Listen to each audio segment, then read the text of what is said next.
और पश्चिम बंगाल की मुख्यमंत्री ममता बनर्जी ने एसआईआर पर क्या कुछ कहा है, आइए आपको सबसे पहले वो दिखाते हैं। कितना दिया था आधार कार्ड करने के लिए? बोल काउंसिलर, बोल बाबा, बोल।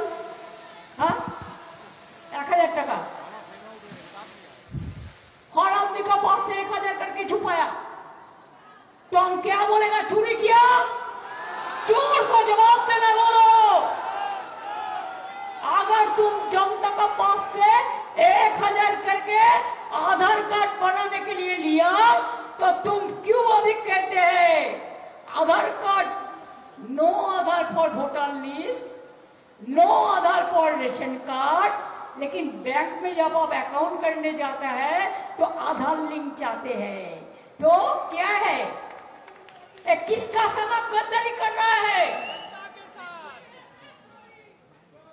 तो आधार कार्ड सिटीजनशिप नहीं होगा, तो आधार कार्ड में आपको वोटिंग राइट नहीं होगा, आपका आधार कार्ड में आपको एड्रेस नहीं होगा, आपका आधार कार्ड में आपका रेशन कार्ड नहीं होगा।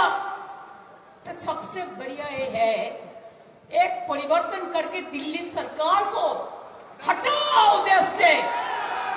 कोई आधार का जरूरत नहीं होगा, कोई आधार नहीं आएगा।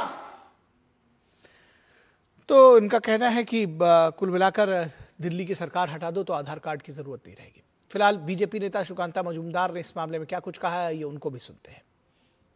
देखिए, ममता बनर्जी का आदत यही है, क्योंकि उनको पता है कि एसआईआर जो होगा उससे अगर डेड वोटर्स का नाम वहाँ से इलेक्टोरल रोल से कट जाए तो डेड वोटर्स के नाम से हर बार ममता बनर्जी के लोग, भाई भतीजे जो वोट डालते हैं, लोगों का वोट डाल देते हैं, मरे हुए लोगों का, वहाँ वो नहीं डाल पाएंगे। इसीलिए ममता बनर्जी विरोध कर रही है इसका, जबकि 2002-03 में पश्चिम बंगाल में एसआईआर हो चुका है ऑलरेडी।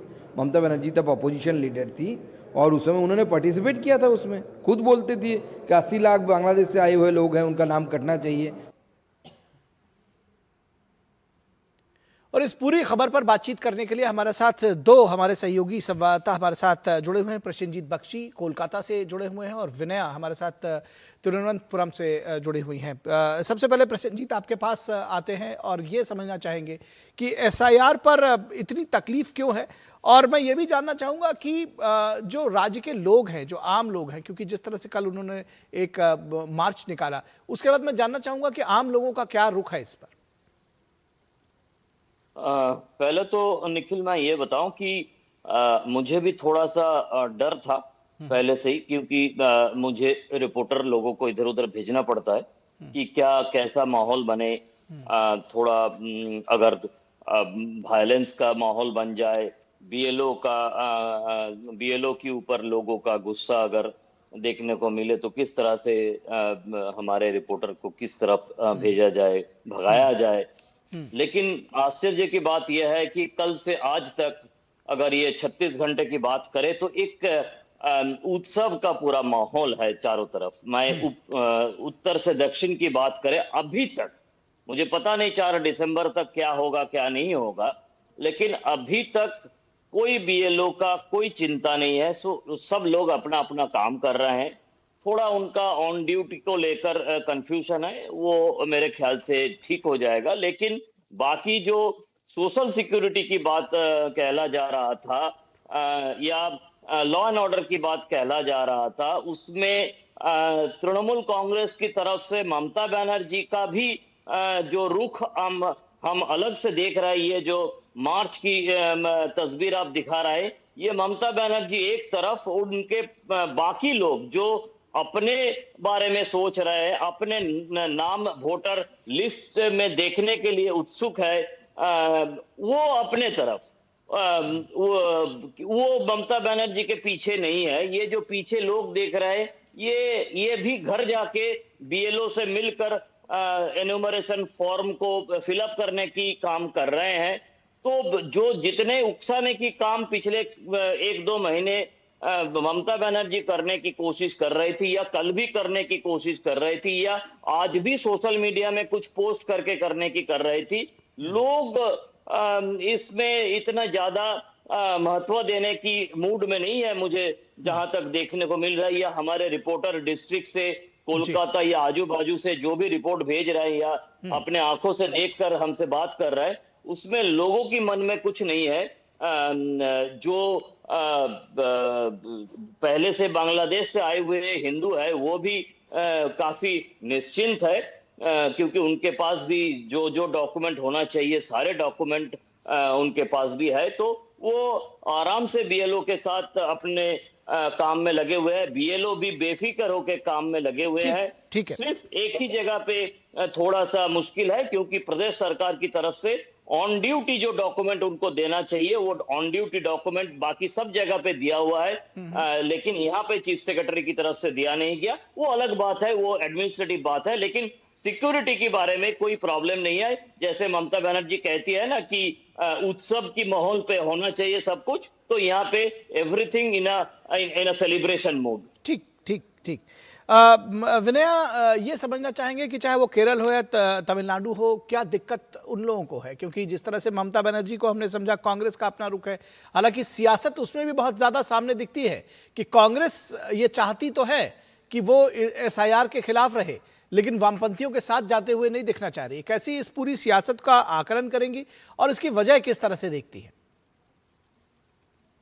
केरल में भी तमिलनाडु में भी एसआईआर शुरू हो चुका है, मगर तमिलनाडु ने ऑल पार्टी मीटिंग करके तमिलनाडु ने एक निर्णय लिया है कि एसआईआर को अगेंस्ट और एसआईआर स्टे करने के लिए सुप्रीम कोर्ट पे जाएगा। वो निर्णय तमिलनाडु ने लिया और उसका लीगल प्रोसेस चालू हो गया है, ऐसा रिपोर्ट मिल रहे थे।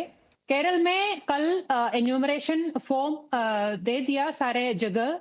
ये सीईओ चीफ इलेक्टोरल ऑफिसर खुद ये हमारी कम्युनिटी में जो प्रमुख लोग होता है सोसाइटी में, उन लोगों का घर सीधे सीईओ ही जाते हैं और उनको वहां पे एन्यूमरेशन फॉर्म देते हैं।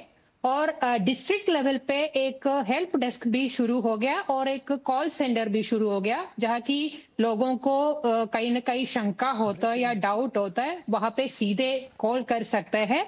और सीईओ खुद सीधे जहाँ पे डाउट लोग पूछते हैं उनको आंसर भी देते हैं। और सीईओ ने ये भी किया है कि जितना ही टेलीविजन चैनल्स है केरला में, उन सारे चैनल्स में लाइव इन फोनो प्रोग्राम में भी वो शामिल होना शुरू किया है। कि जैसे कि लोगों को आप live in phone in programme में फोन करके सीईओ से बात कर सकते हैं। मगर अभी यहाँ पे कांग्रेस और कम्युनिस्ट की रूलिंग और विपक्ष, ये दोनों का ये आरोप है कि एसआईआर एक एनआरसी लागू करने का दूसरी तरीका है, कि एसआईआर की पीछे से यहाँ एनआरसी लागू कर रहे, ये बोल के ये लोग इसका विरोध कर रहे और सीधे ये बात बोल रहे हैं कि यहाँ पे अल्पसंख्यक वो भी मुस्लिम वोटर्स को बाहर निकालने का ये एक तरीका इसमें है और इसलिए ये बंद करना चाहिए। और एक और बात है, एक महत्वपूर्ण बात है, क्योंकि